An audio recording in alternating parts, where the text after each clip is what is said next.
Kā cigāra dumpa mutu tvar, loži šāvien tumsā skaļ, mafija klāt, lietas bīdīt sāk. Čips ar platām riepām, stāv tumsā pie melnām liepām. Jāķers pie lietām, nebaidamies no ēlas liesmām. Retro soļi kā drums marši, sudrab ķēdes zip, ko pretinieki grib. Spožie kristāli ķēdēs mirdz, sātāns zelē ņirdz.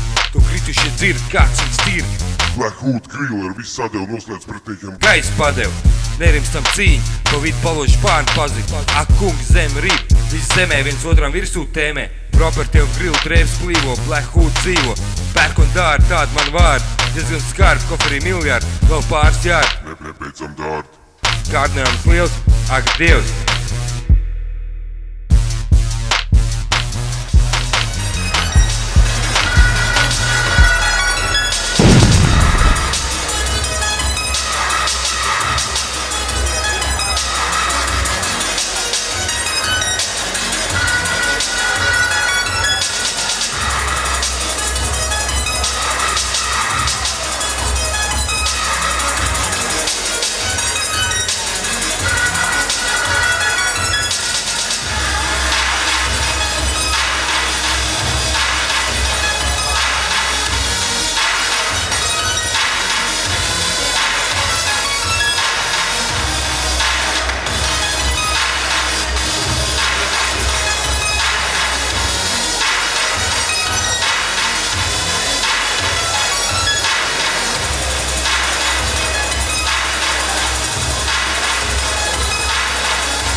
šeit ir atkal, tas atkal ir arī tā pati tēma, tikai neregulāri, un kā mainās, ka logotipām katru reizi tas numurs var būt kaut kas cits, un šajā gadījumā tā ir pavasara vasaras prezentā kartiņa, un tad te ir tas numur 2011. Tas ir ielūgums uz Zofa ateljē atklāšanu, kur notika pirms 2 mēnešiem. Un šeit arī bija jāraksta katram viesim ielūgums tika numurēts ar roku. Katalogs, es tā varbūt pārskriešu, šis ir mūsu pirmais katalogs, kas tapa pirms gada. Un arī pati fotogrāfija ir par vertikālo un horizontālo, par centru un horizontālo jūras līniju, un arī visi uzstādījumi tika domāti izejot no tā. Un šī ir jau, tā ir tāda pirmā kolekcija vīriešu un sieviešu, un aizvarās grāmata. Tad nākamā sastāvdaļa – fotogrāfija. Modes fotogrāfija ir tāds, ja jūs varbūt vēl nezināt, ļoti noderīgs saits www.likums.lv. Un tur tikko bija ļoti laba nopublicēta intervija ar fotogrāfu Ivetu Vaivodi, ar kuru mums ir ļoti laba sadarbība, gan faktiski visas fotogrāfijas ir tapušas ar viņu sadarbībā. Un viņi saka, ka modes fotogrāfija ir sekla. Tad tas, ko mēs ar viņu visu laiku mēģinām dabūt ārā, ka viņa tomēr nav sekla, ka tur ir iekšā stāsts, un tas nav tikai par to, kad ir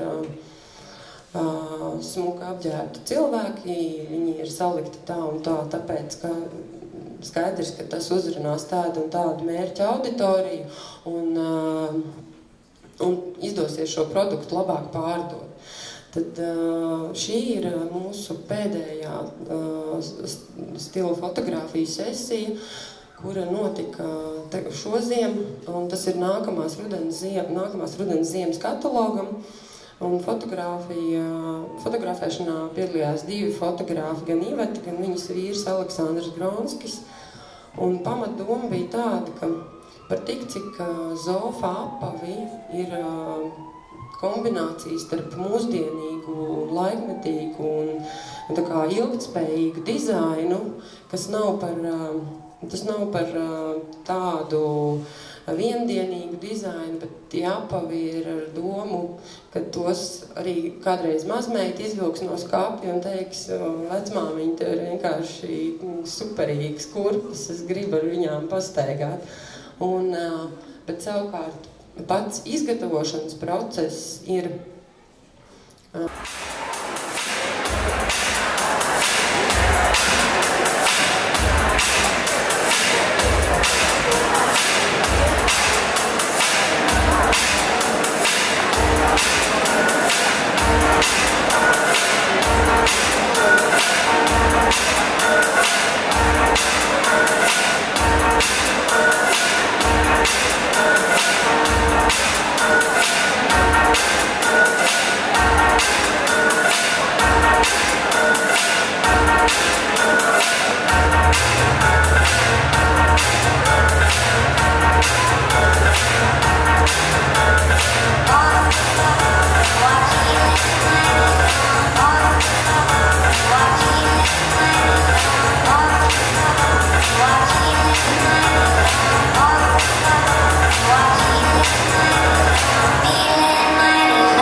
2010 году, еще и год не прошел, есть выпущена книга «Креативная экономика», была переведена на литовский язык.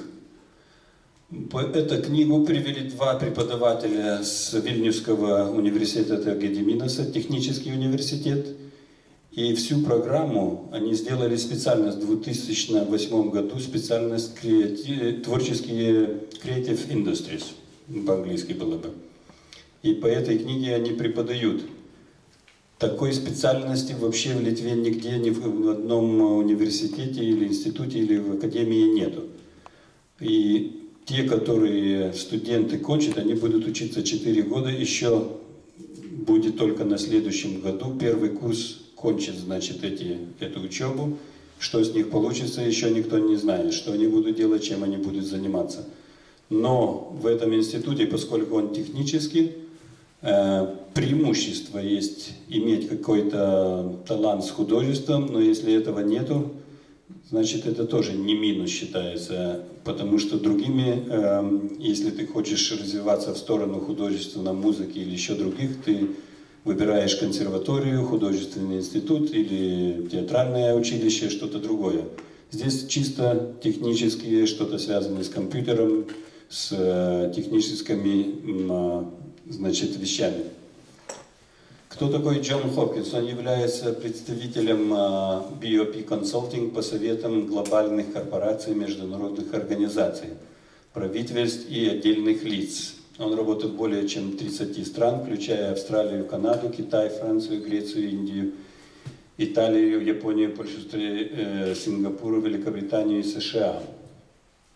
Является приглашенным профессором City University Лондон, Англия, и заместителем декана приглашенных профессоров Шанхайской школы творчества Шанхайской театральной академии в Китае. Почему я про него говорю? Потому что раз на нем построено, и его используют литовцы как образец творческих индустрий, такое вступление, почему мы о нем говорим. Он имеет степень бакалавра в области международных отношений университета Киля и диплом городского дизайна, Urban Design, Ассоциации архитектурной. Ценность творческих индустрий, физическая. Обычно это простая вещь.